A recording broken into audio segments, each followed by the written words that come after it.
एक छोटी सी घटना मुझे याद आती है, 2006-7 की होगी। मैं एक हॉस्पिटल में काम करता था, चेल्सी वेस्टमिनिस्टर हॉस्पिटल। लड़का आया रात के वक्त, 27-28 साल का रहा होगा, और बहुत पढ़ने में बहुत कुशाग्र बुद्धि, कैम्ब्रिज उसने टॉप किया था, बहुत अच्छी जगह से था, दिखने में भी काफ़ी डायनेमिक पर्सनैलिटी थी उसकी। और पिता उसके लंदन के सबसे रिच लोगों में से एक थे, जो वहाँ की 3 सबसे टॉप स्काई स्क्रैपर्स हैं उसमें से एक को ओन करते थे। बड़ा रिच बैकग्राउंड था। और लड़का जब तक 26-27 का हुआ, उसको कोकेन लेने की आदत पड़ गई। तो क्या है, कोकेन लेता था। अब कोकेन लेने में क्या होता है कि एक आदत पड़ जाती है, एक बीमारी हो जाती है जिसको हम लोग बोलते हैं लिलीपुशियन हेलुसिनेशन। लिलीपुट से शब्द आया है। गुलिवर एंड लिलीपुट कहानी सुनी होगी आपने, कि छोटे छोटे इंसान दिखाई पड़ते हैं नहीं, पर उसको दिखाई पड़ते हैं कि मेरे शरीर पर छोटे छोटे कीड़े, छोटे छोटे इंसान चल रहे हैं। तो वो क्या करता था कि इंसुलिन की सिरिंज लेके उन आदमियों को निकालने की कोशिश करता था जो थे नहीं, imaginary figures, they were not there, उनको निकालने की कोशिश करता था। तो जिस रात को हमने देखा, 27 छेद पूरे शरीर में थे कोकेन लेने के कारण, और बिल्कुल बहुत बुरी स्थिति थी। 3 महीने लगे उसको ठीक करने में, जैसे तैसे ठीक हुआ। और एक दिन जब उससे बातचीत चल रही थी तो मैंने ऐसे ही पूछा, मैंने कहा कि बेटा तू क्रोध किस चीज़ का है, तेरे मन में भाई क्रोध किस चीज़ का है, why are you so angry? तो बोला मैं अपने पिता से बड़ा क्रोधित हूँ। तो मैंने पूछा क्यों? बोले आप एक सामान्य व्यक्ति की कल्पना करो, 18 साल का होता है तो एक एजुकेशन के लिए ट्राई कर रहा है, एजुकेशन मिल गई तो जॉब के लिए ट्राई कर रहा है, जॉब मिल गई तो फैमिली के लिए ट्राई कर रहा है।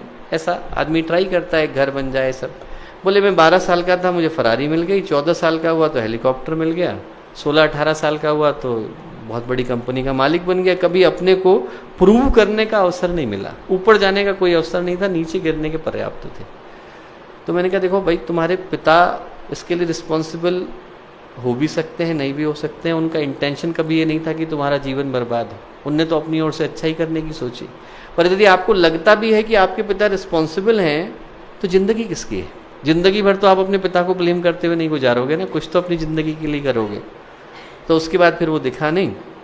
3-4 साल के बाद उसने साउथ अफ्रीका से एक पत्र लिखा और कहा कि साहब आपने जो बात कही तो बड़ा दिल में गहरे चुभ गई, और मैं पूरे विश्व की यात्रा पर निकल गया। बोले विश्व की यात्रा पर निकला, भारत पहुंचा। भारत में बस्तर एक जगह है हमारे यहाँ शांति कुंज में, बहुत सारे भाई लोग बहन लोग वहाँ से हैं, छोटा सा स्थान है, वहाँ पहुँचा तो उसने देखा एक किसान है साहब। किसान जो है पसीने से लथपथ है, कपड़े भी पहनने को नहीं, 4-4 बच्चे हैं, और फैमिली मिलके अच्छे से एंजॉय कर रही है, खाना खा रही है, छोटी मोटी जो उनके पास चीज़ थी वो खा रही थी, गाना गा रही थी। उनने इसको भी बुला लिया, बोले तू भी खाना खा ले। तो वो जो आदमी था बड़ा बैठ गया, उसको लगा कि साहब मैं खाना खाने के लिए। उसने कहा कि इनसे पूछो, अपने इंटरप्रेटर से कहा, किसान से पूछो कि इतना खुश क्यों है, इसको पास कुछ तो है नहीं, पैसा है नहीं, क्यों खुश है? तो उसने उससे पूछा तो किसान ने जवाब दिया, उसने कहा कि साहब इनसे किसने कहा कि मेरे पास कुछ नहीं है? बोले मेरे पास परिवार है। और उसने ये प्रश्न बात सुनी, बोला मैंने तुरंत अगली फ्लाइट लंदन की पकड़ी, लंदन पहुंचा, और पहुंच करके सबसे पहले अपने पिता को गले लगाया। बोले हम दोनों फूट फूट करके 4 घंटे रोए। आदमी के अंदर इतना भाव भरा हुआ है, हमको पता नहीं चल पाता, हम लोग को लगता ही नहीं, हम कभी पूछ ही नहीं पाते। हम छोटे छोटे होते हैं, अपने माता पिता से जिद कर देते हैं कि साहब आप एंड्रॉयड लेके आओ, कभी ये नहीं पूछते कि साहब आपकी छोटी सी जॉब है, लाओगे कैसे? हमारी इच्छा है, हमारी इच्छा के लिए दूसरे को तड़पना पड़ता है।